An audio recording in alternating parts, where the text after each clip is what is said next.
Welcome to our channel, Book by Book. Today we're diving into a really structured summary of a book that, well, it definitely made waves in tech and business circles. Peter Thiel's Zero to One, Notes on Startups, or How to Build the Future. That's right. And this book, it came out of Thiel's famous Stand Food course, co-written with Blake Masters. It's not just, a list of startup hacks. It's more like a fundamental guide to thinking differently.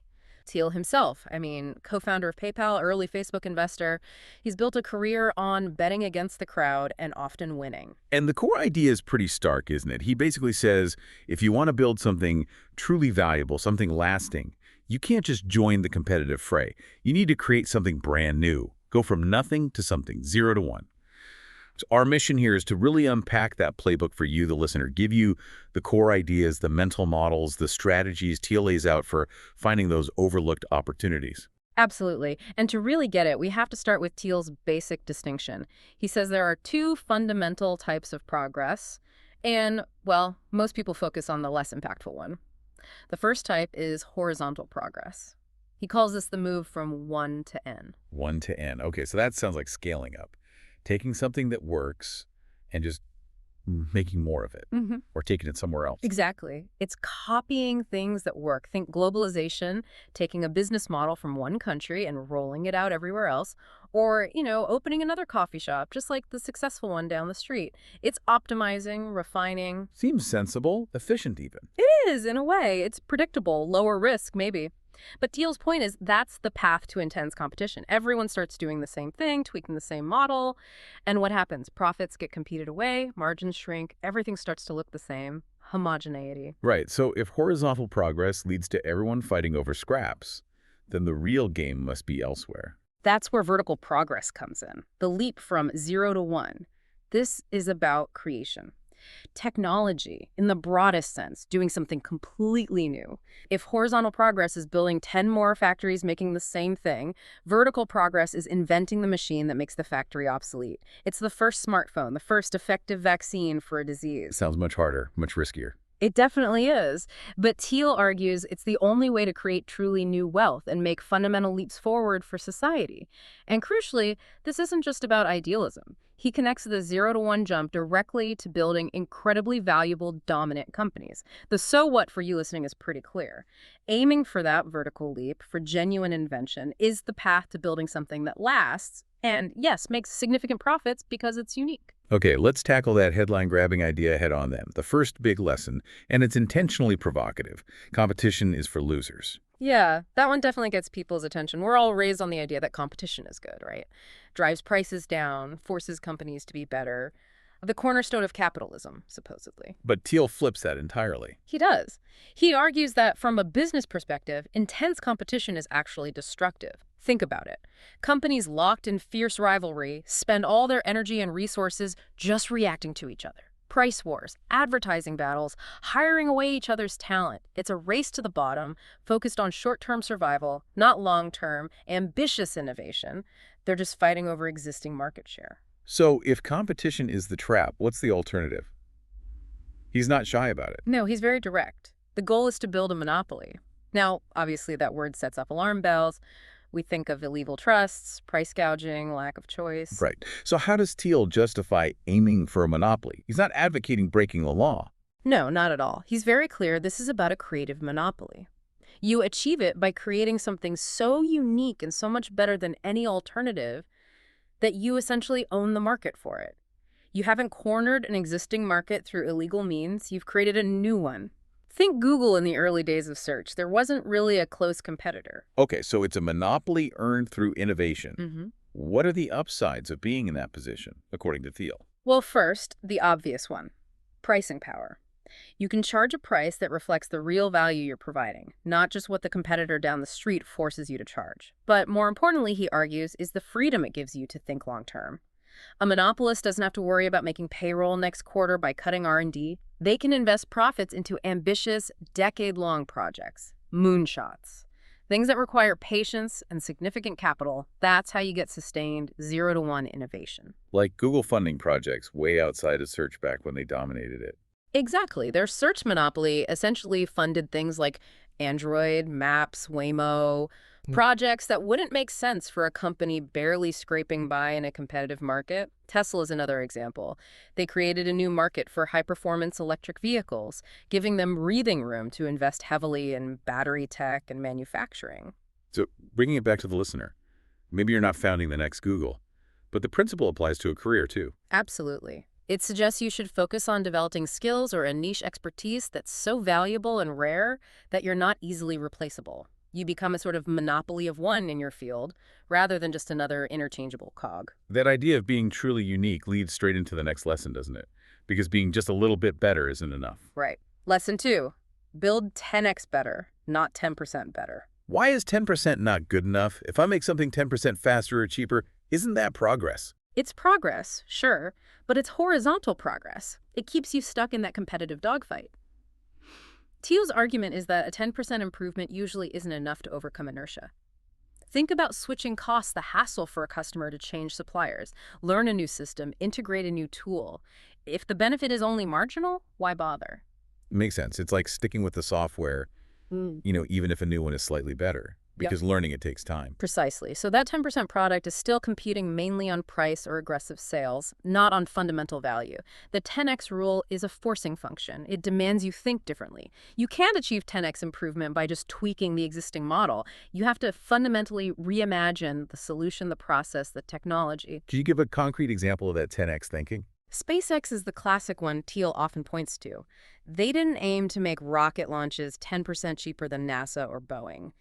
Elon Musk aimed for an order of magnitude cost reduction. That required rethinking everything.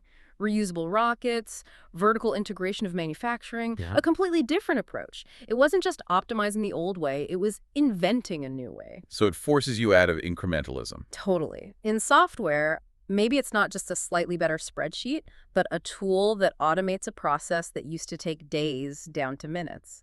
Or a platform that makes a complex legal task accessible to small businesses.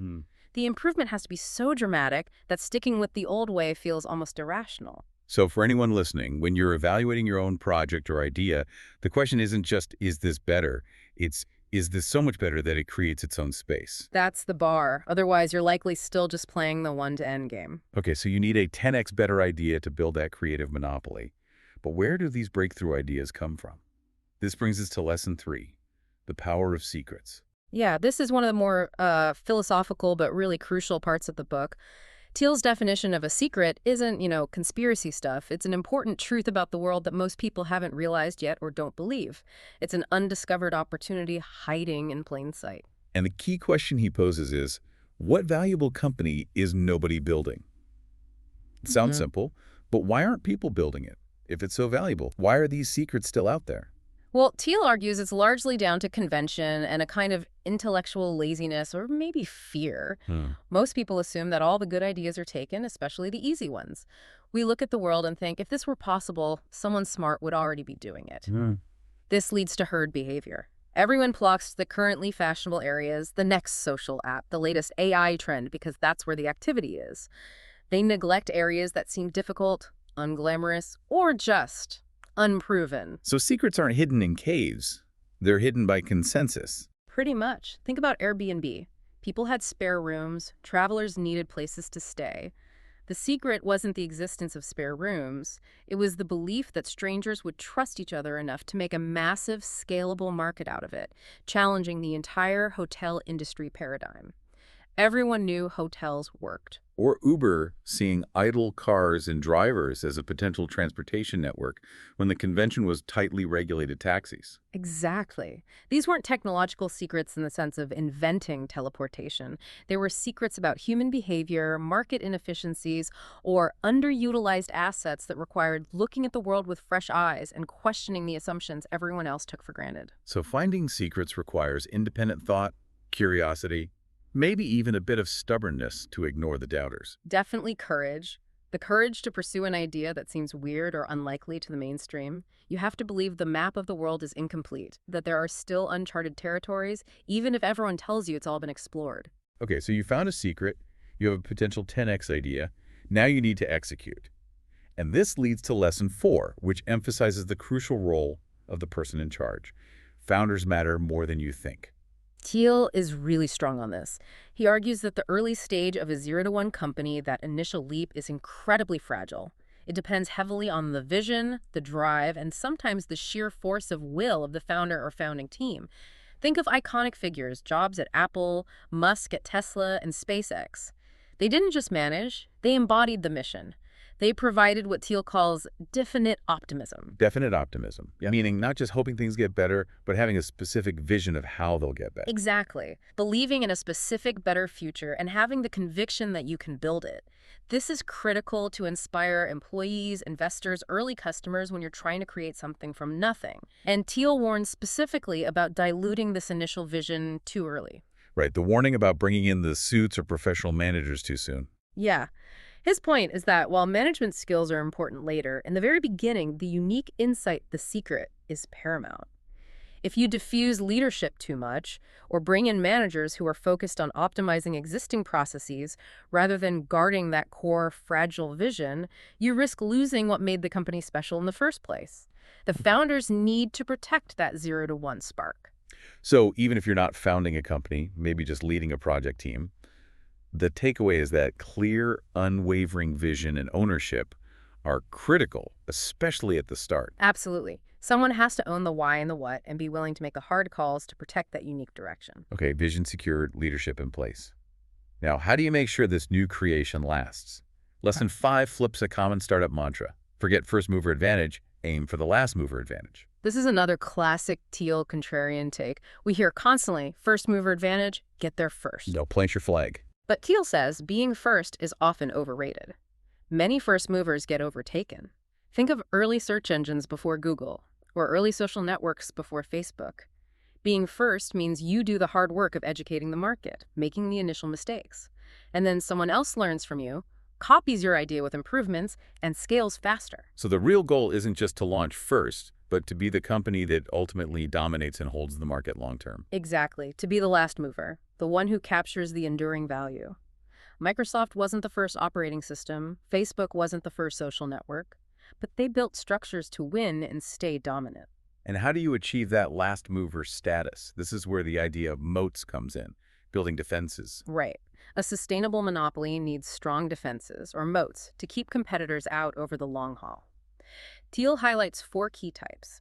First, proprietary technology. This is your core 10x advantage. It needs to be difficult or impossible for others to replicate easily.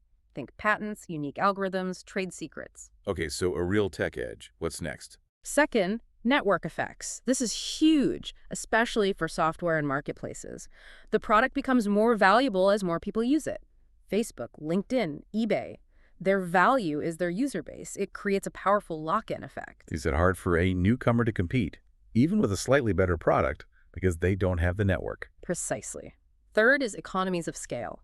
As your business grows, your cost per unit should ideally decrease. Think Amazon's massive logistics network or Intel's chip fabs. It allows the dominant player to offer lower prices or invest more heavily than smaller competitors. That's awesome. Fourth is branding. This is a bit softer but incredibly powerful. Think Apple or Coca-Cola. A strong brand builds trust, loyalty, and perception of quality that can take competitors decades to even approach. So building a 0 to 1 company isn't just about the initial brilliant idea. It's about strategically building these moats from the beginning to ensure you capture the value over time. Absolutely. And for the listener, again, think about your career. How can you build your own moats? Maybe it's deep proprietary knowledge in a field, a strong professional network, a reputation for consistent high quality, or a unique personal brand. Things that compound and make your value harder to replicate. Building those moats and aiming for last mover status requires a specific mindset and strategy. This brings us to lesson 6, which circles back to that idea optimism. Definite optimism. Have a plan. Right. Thiel contrasts this with what he sees as the prevailing attitude, particularly in Western societies. Indefinite optimism. Indefinite optimism. What does that look like? It's the general belief that the future will be better, but without a concrete vision or plan for how. It's relying on vague forces like progress or innovation to just happen. Think of finance focusing on diversification rather than conviction, or politicians making vague promises without detailed blueprints. It's hoping for the best, essentially drifting. And definite optimism is the opposite. Yes. It's believing in a better future and having a specific plan to build it. It requires conviction about what needs to be done and a roadmap, even if flexible, to get there. Success, especially 0 to 1 success, doesn't happen by accident. It requires deliberate design and execution. Can you give an example of that definite planning in action? PayPal is a great one from Thiel's own experience. They didn't just say, let's build an online payment system. They had a very definite initial plan: dominate payments for eBay power sellers, a specific high-frequency niche. Once they achieved that beachhead, then they expanded based on a clear sequential strategy. Amazon starting with books is similar, right? Not just let's sell stuff online, but a definite plan to become the everything store, starting with a category that made logistical sense. Exactly. The key isn't necessarily having every single step mapped out for the next 20 years. That's impossible. But you need a definite destination, a clear vision of the unique value you're creating and the market you intend to dominate. Without that definite goal, you can't make strategic choices, you just react. That need for clear choices and focus connects directly to the next lesson, which is about how value is actually distributed in these kinds of ventures. Lesson 7, the power law of venture capital and careers.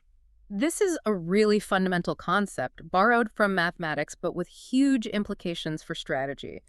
The power law essentially says that outcomes are often wildly unequal.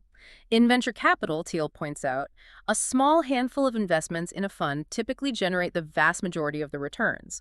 1 or 2 massive successes, the Googles, the Facebooks, can return more than all the other investments combined, including the failures and the modest successes. So it's not a normal bell curve distribution where most results cluster around the average. It's heavily skewed towards a few outliers. Exactly. A tiny number of inputs or events account for the lion's share of the output or impact.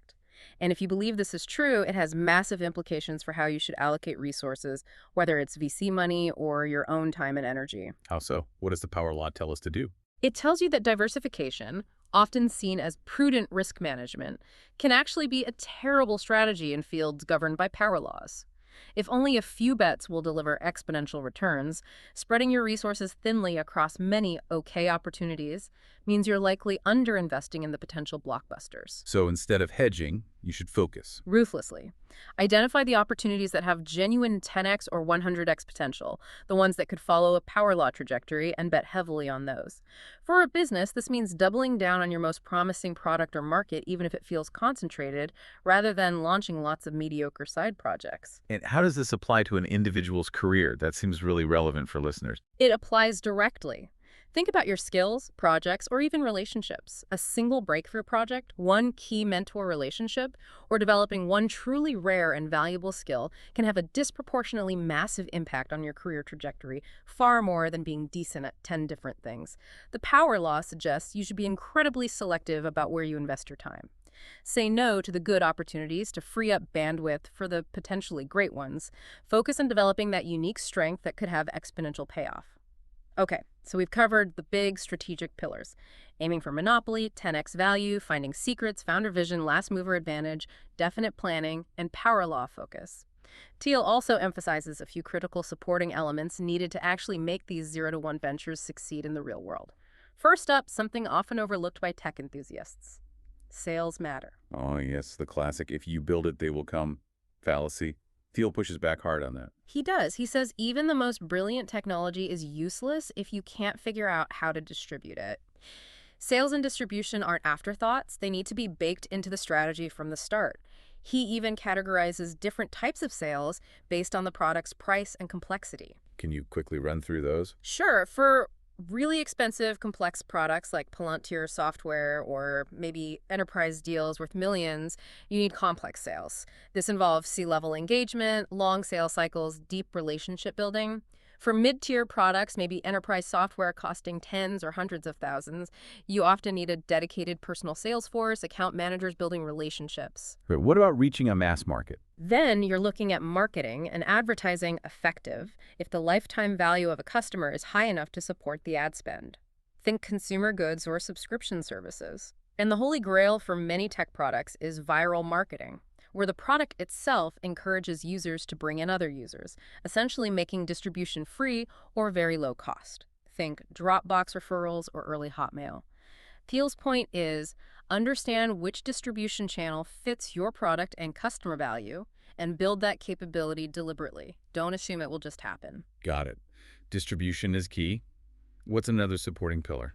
Strong company culture. And again, Thiel cuts through the superficial stuff. Right, not just ping pong tables and free snacks. Exactly. He defines strong culture as a tightly aligned team, almost like a cult, united by a shared, intense belief in the company's unique mission. It's about everyone being genuinely excited to work together on that specific problem. This shared mission and camaraderie are what enable the speed and resilience needed to tackle the immense challenges of building something truly new. How do you cultivate that, according to him, especially early on? It starts with hiring. Be incredibly selective. Hire people who are not just skilled, but who are genuinely missionaries for your specific vision, who buy into the secret. Keep the initial team small and cohesive. Shared conviction minimizes internal politics and allows for rapid execution. Culture, in this sense, is a powerful operational advantage. Makes sense. One last supporting point before we synthesize. Just quickly reinforcing the idea that those moats we talked about, tech, network effects, scale, brand, they work together, reinforcing advantages. A strong network effect might generate unique data, which improves your proprietary tech, which strengthens your brand, which attracts more users, further enhancing the network effect. It becomes a virtuous cycle, making the leader increasingly dominant over time. Okay, that's a lot of ground covered. Let's distill this down into a really punchy, actionable list for the listener. What are the key takeaways from 0 to 1 that someone can apply, starting today? Number 1, look for secrets. Actively question convention. Ask yourself regularly, what important truth do few people agree with me on? Or what valuable company is nobody building? Make it a habit. 2, aim for monopoly. Don't just try to be slightly better in a crowded market. Define a unique niche where you can be the only or best by a significant margin. Create your own space. 3, pursue 10x improvements. Benchmark your ideas against being radically fundamentally better. Is it 10 times faster, cheaper, or more effective? If not, rethink it. Incrementalism is the enemy of 0 to 1. 4, build moats early. Think defensively from the start. How will you protect your creation long term? Is it through patents, network effects, building a strong brand, achieving scale advantages, locking in data? Plan for defensibility. 5, plan with definite optimism. Have a clear vision for the future you want to create and a concrete, even if evolving, plan to get there. Combine optimism with specific goals and strategy. Don't just drift. And finally, 6, focus on power laws. Be radically selective with your time, energy, and capital. Identify the few opportunities in your work, investments, skill development that have truly exponential potential and commit to those. Learn to say no to the rest. #conclusion and final thoughts. So wrapping this all up, 0 to 1 really serves as a manifesto for original thinking. It's a powerful challenge to the prevailing worship of competition and incrementalism. Thiel argues that real progress, the kind that shapes the future and creates lasting value, comes from bold, unique creation, from finding those secrets and making the leap from nothing to something. I think the biggest impact of the book, for me at least, is the shift in perspective it forces. You start looking at problems and opportunities differently. You stop asking, how can I compete better? And start asking, what valuable thing is nobody else even trying to build? It encourages, well, requires a different kind of questioning and, frankly, more courage. Absolutely. And Thiel peppers the book with memorable lines that really drive these points home. It might be good to revisit a couple of those. Yeah, like this one on uniqueness. Every moment in business happens only once. The next Bill Gates will not build an operating system. The next Larry Page won't make a search engine. You have to find your own unique path. Or this one about the difficulty. Brilliant thinking is rare, but courage is an even shorter supply than genius. It highlights that execution and conviction are just as critical as the idea itself. And maybe the most direct summary of the core thesis. If you want to create and capture lasting value, don't build an undifferentiated commodity business. Find that monopoly through uniqueness. So perhaps a final thought to leave you with. In a world that feels increasingly interconnected, where copying seems easier than ever, and horizontal progress, 1 to N, is accelerating globally, maybe the single most valuable skill you can cultivate is the contrarian mindset Thiel describes.